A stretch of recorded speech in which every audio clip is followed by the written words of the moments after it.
day at the office for you guys. Yeah, right. Yeah. No, what a lot of fun. That was exhausting. Really proud of our guys and our coaches.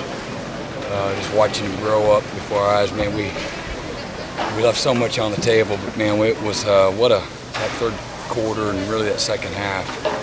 What a performance. That's how you learn and grow, is when you're faced with adversity. And life's, as we all know, is always about not what happens, but how you respond, and the courage and the toughness and the coming on the road with the right kind of mindset. It's what it's all about. And that 4-down series down here with their heavy personnel, that was a lot of fun. We worked, felt like we were working practice, because that was the, other than that we ran a pop pass too. I practiced a pop pass, but that was fun to watch. Again, the kind of the fruits of your labor in a microcosm of the week, because it seems like about a year's worth of practice and video and meetings and all that from week to week that you put in. And to kind of, again, see our guys come out and perform at such a high level and respond, numerous times throughout the game. Just couldn't ever put them all the way away of where you felt comfortable until later. But and again, needing to have come out of this with, again, a humble heart and again, some humility that one, it's a long season too. There's so much just fundamentally understand the game, understanding what my teammates are doing, why I need to stay on the upfield shoulder, our positioning, angles, just a lot of little things, and not to take anything away from, again, the performance and the effort and the toughness, because that far supersedes. But we'll get better from this in so many ways, and need to keep getting better. Twice you were put in bad positions with your back against the wall. Twice you held them out. It's been fun to see. They've really experienced probably a whole season's worth through 3 games, to be honest.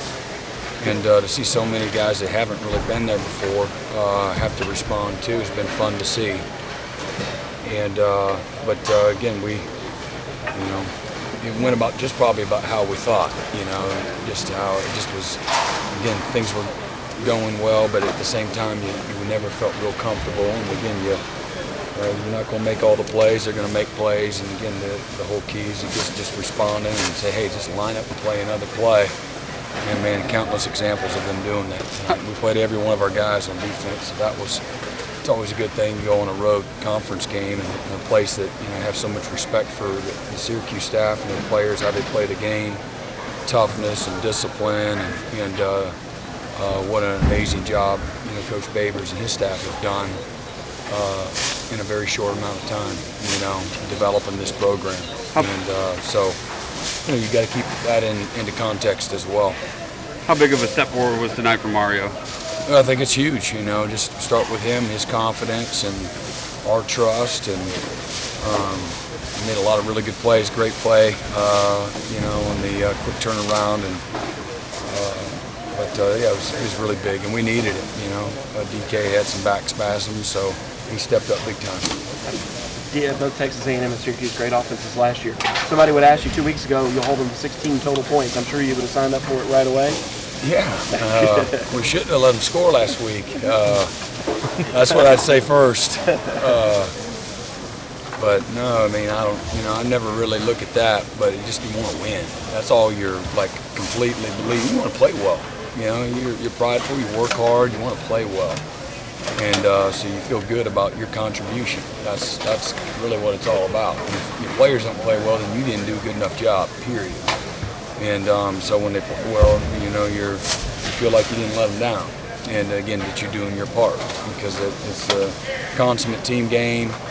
And but anyway, that being said, just again, the back-to-back weeks of really, we were talking in the locker room, it's just one of the smartest back sevens that we've been around.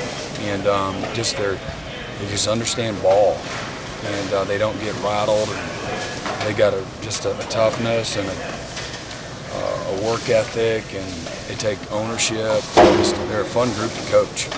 They're really young at both tackle spots. Did you do anything unique to kind of? No, we had a bunch of young freshmen out there too, running around there with them. So freshmen and sophomores. So we're not worried about them. really going in, it's us doing, what we're supposed to do. But I know they've had some injuries there and had to move some guys around, so they're a little green there. And playing young players is hard, because I've said it once, I've said it 1,000 times. I'd much rather have a consistent, experienced player than a really, really talented freshman that doesn't know what to. If you said, okay, who gets to go in first? I'm putting an experienced, even if it's a little bit less of an athlete or whatnot, that's what wins for you. Just being consistent, being in the A-gap, being in the flat, setting the front the right way, all those things, making all the line calls and picking up the twist the right way. There's a lot, coming at you. So, anyway. I look out there and they still have their first team offense in, but there's Rook and Jake and Balin and Sheridan and guys like that. Is that big for them to come on the road and do this? Yeah, they'll never forget it. And but it certainly plays, again, it's a long season. Injuries are part of the game, and so being able to get those guys meaningful snaps is a big deal. Or even snaps when the game's already in doubt. So experience is, again, a big part of that growth and development, and it was great to be able to play those guys. You'd love to have played them even more. When Isaiah decided to come back this year, how much of a boost was that for you guys, and how much is his? Well, it was good. It was good for him because he needed to, but it was huge, because, again, football's a developmental game. He's just now starting. Again, started those last 3 games, starting to really kind of start to come into his own. And so it was huge for him, and his experience, his knowledge, his improved football IQ. He's a really sharp guy, but just really hadn't had the depth of experience at learning defense and then playing the variety of positions that he is, and has really just blossomed here in the last half year for us. Did you talk to him about what his potential could be if he came back, and what kind of player? Yeah. I told him, you're not even scratching the surface on what you're going to be. And, the NFL, you go to the NFL, you're not a complete player. They're going to redshirt you. So go, when you get your one opportunity to make a first impression, you go there and be the best, most prepared you can be, the most ready for it, because there's no margin for error. You either can do it or you can't. And so I just think there's another level of development for him and going into this year. His first 3 games, so what have you seen from him? A guy that's playing with confidence, is flying around, having fun, playing aggressive and physical. He shows his range deep, he shows his man coverage, he shows his instincts and his discipline, reading his keys, and just playing within the framework of the defense, just playing at another level from a confidence standpoint.